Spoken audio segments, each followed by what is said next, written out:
Media also helped me to attract clients who are all ready to invest in my expertise. Here, I'm referring to private ones, like one-on-one clients, and dietitians and health professionals who wanted me to help with launching their media careers. And it also helped me with brands who wanted me to be the face and the voice of their products. So media just doesn't give you exposure, it gives you authority.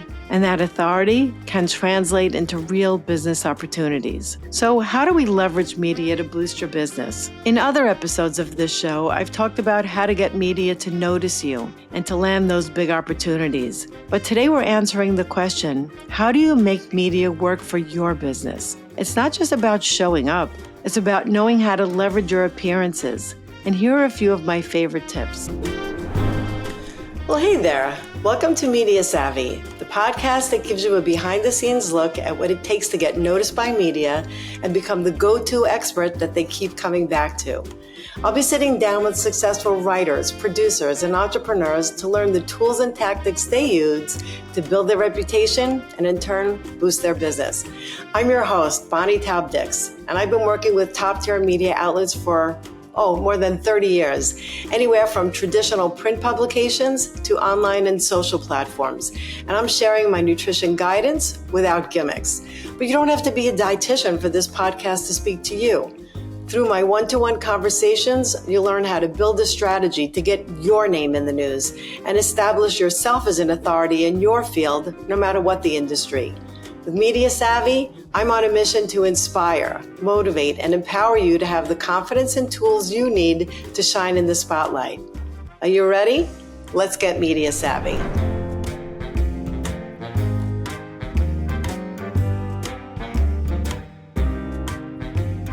Hey there, and welcome to the Media Savvy podcast. I'm your host, Bonnie Taub-Dix, and today we're diving into a topic that so many people overlook. Working with media isn't just about getting featured or landing interviews. It's about making media work for you. This episode is more than just showing how you could get booked for interviews or how to see your name in headlines. It's about leveraging every media opportunity to build credibility, grow your brand, and turn visibility into real business success. And coincidentally, that's also the name of my course, How to Work with Media and Make the Media Work for You. And I purposely named it that because I feel so strongly about how media could help you grow personally, professionally, and financially. So let's dive in and explore how you could harness the power of media to create opportunities you never even knew existed. Ready to roll? Let's go. Okay, we all love that rush of excitement when we see ourselves on TV or in a magazine. And let's be real, media is so much more than a fleeting moment of fame. Media appearances aren't just about the thrill of it, although I'll admit it is thrilling to be the talent on the set or to be relied upon for your expertise in a story. But it's also about building credibility and attracting clients and opening doors you didn't even know existed.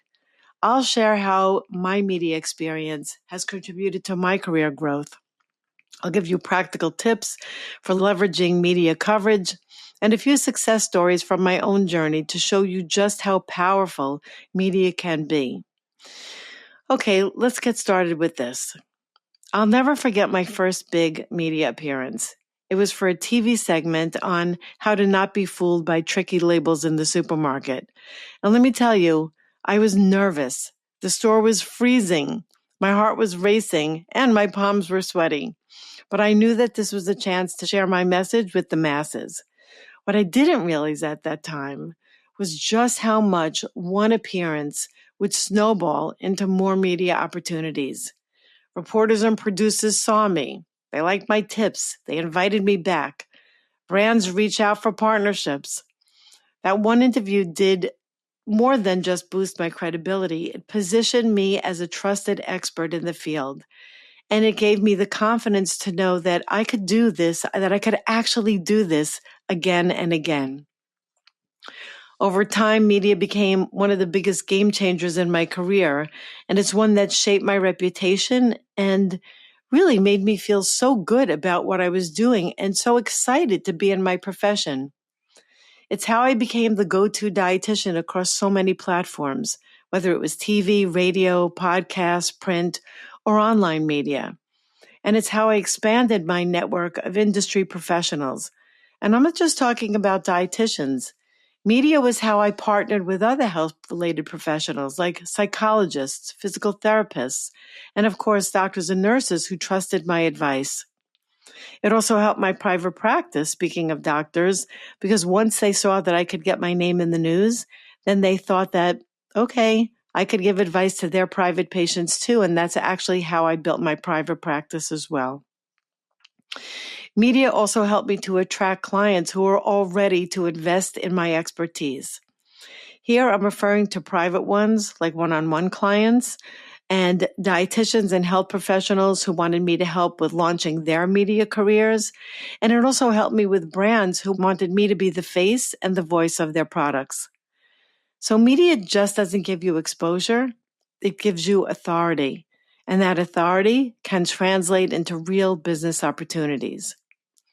So how do we leverage media to boost your business? In other episodes of this show, I've talked about how to get media to notice you and to land those big opportunities. But today we're answering the question, how do you make media work for your business? It's not just about showing up. It's about knowing how to leverage your appearances. And here are a few of my favorite tips. One is to maximize every appearance. So if you're on TV, post clips on social media afterwards. If you're quoted in an article, share it on your newsletter, or make a graphic on Canva and write something about it. Make sure your audience sees your media wins. Don't just share the clip, add value. For example, if I'm featured in a story on food labels, I might create a post that expands on one of the tips I shared in the article. My book, Read It Before You Eat It, Taking You from Label to Table, is all about food labels. So you could be sure that I'm also going to include a CTA in that post on where people could find my book. And since we're on the topic of food labels, hey, would you like a free chapter of my book? Because if you want to, just head to betterthandieting.com/book/. Trust me, you'll never be fooled by tricky labels again. I'll just repeat that. Go to betterthandieting.com/book/, and you'll learn all about my favorite chapter, which you'll get for free, about tricky labels. Okay, let's get back to this. So you need to position yourself as a trusted expert. Media coverage is like a stamp of approval. Use it to build your trust with your audience. Mention your media features on your website, in your bio, and even in your client pitches. You could also put it in your media kit. And by the way, if you're interested in media kits and how to write one, what should go in there and what should stay out of there, check out my episode on how to write a media kit. But here's the catch. Media attention works both ways. While it could boost your credibility, it could also elevate unqualified and uncredentialed voices, people who call themselves influencers in quotes. We've all seen people who have no real expertise, yet they gain massive followings simply because they know how to work with media. That's why it's more important than ever to position yourself as a credible, knowledgeable, and ethical expert. Your experience, your education, and your integrity should be at the forefront of everything you do in media. Because when you establish yourself as a trusted resource, not only do you gain media opportunities, but you also become a reliable voice in a space that is filled with misinformation. You need to use media to network. Every media appearance is a chance to connect. Reach out to the journalist or the producer after your segment. Thank them, keep in touch with them, and pitch them new ideas down the line. Those relationships blossom into deeper connections and so many more opportunities. Use your media coverage to attract clients. For instance, if you're interviewed about meal planning, create a freebie or a course related to that topic. When people see you as the expert, they're more likely to want to work with you and eventually buy from you. Let me share a few success stories to show you how powerful media could be. When my book, Read It Before You Eat It, was featured on a morning show, sales skyrocketed. But it wasn't just about the sales. That segment led to speaking invitations, book signings, podcast interviews, and new partnerships. Media creates a ripple effect. Also, after being quoted in major publications, corporate clients started reaching out to me.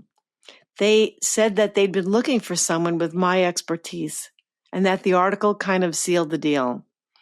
That one feature turned into a long-term consulting relationships where I did lunch and learns for corporate clients.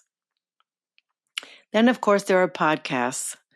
Even launching this podcast has been a game changer for me. And here's a fun story. Let me tell you about how it all started. I was doing some work with a client, a brand, and they said that they wanted to start a podcast, and they asked me if I would be the host. Although I was featured on so many different podcasts, I actually never hosted before. And it was the first time that I had that experience to be on the other side of the mic. And I loved it. It empowered me. I found that I just loved asking questions. And what happened after about 1.5 years is that client decided that they just didn't want to do the podcast anymore. I happened to tell one of my sons I was really disappointed because I loved hosting. And he said, "Why don't you start your own podcast?" And that's how my Media Savvy podcast came about. Just like that, happened really quickly. And here I am talking to you on this podcast that I am really just loving. But for me, it's not just about sharing knowledge. It's about connecting with you and a broader audience and attracting people who align with my vision. These aren't just lucky breaks. They're the results of showing up, delivering value, and making the most of every media opportunity. I know I've said that so many times before, but I sincerely mean that. Now, I know that some of you might be thinking, "Oh yeah, that's great for you, Bonnie, but I'm not ready for media work," or "I'm not good enough for that," or "not prepared enough for that." Well, let me stop you right there. You don't have to be perfect. You don't have to have a massive following. You just need to show up, speak in a way that people can connect with, and own your expertise. This is a wake-up call for you because the media world is looking for real people with real value that have things to offer them that is not curated and not sensationalized sound bites. Yes, you need to be sensational, but not sensationalized. When I first started out, I didn't have a fancy reel or years of experience. I had knowledge, passion, and a willingness to learn. And you know what? That's enough to get started. You are enough just the way you are today.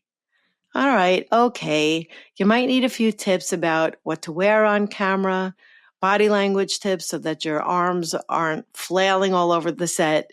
And yes, you need to look like you're feeling happy about that interview also and not stand like a statue when you speak. I've seen so many people like talking heads, just moving their mouths without moving their bodies. And that's not going to work or make you seem credible for the interview. But the hardest part about doing an interview is to be familiar with what you're talking about. And that's already your strength. You know your stuff. So if you're ready to dip your toes into the media world, here are a few simple steps that we could summarize with. Number 1, start small. Say yes to local opportunities or smaller platforms. Those early experiences will help you build your confidence and your skills. Pitch yourself. Don't wait for media to come and find you. Reach out to journalists, podcast hosts, or producers with a clear, compelling pitch that shows why your expertise matters to their audiences. Engage with professionals and producers before you pitch. What I mean here is comment on their posts, share their work, and become a familiar name in their feed. This will help you be prepared for when they call upon you. Have a few sound bites ready. Know your key messages and practice delivering them in a way that's engaging and concise. Have an elevator pitch prepared so that you could describe who you are and what you do in one powerful sentence. This is especially important if you're meeting media at an event and you want them to remember you. And also celebrate your wins.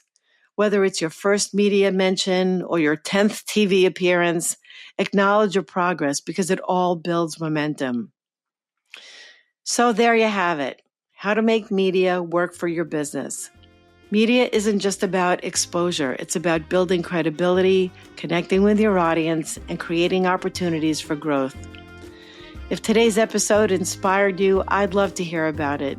Share your thoughts with me on Instagram at BTD Media, or leave a review wherever you're listening. I really love those reviews, and honestly, I love that you're listening in. And if you're ready to step into the media world, but you need a little nudge, a little guidance, then let's connect. You've got this, and I'm here to help. Thanks for tuning in, and until the next time, I've got to say, you're looking mighty media savvy today. Bye for now.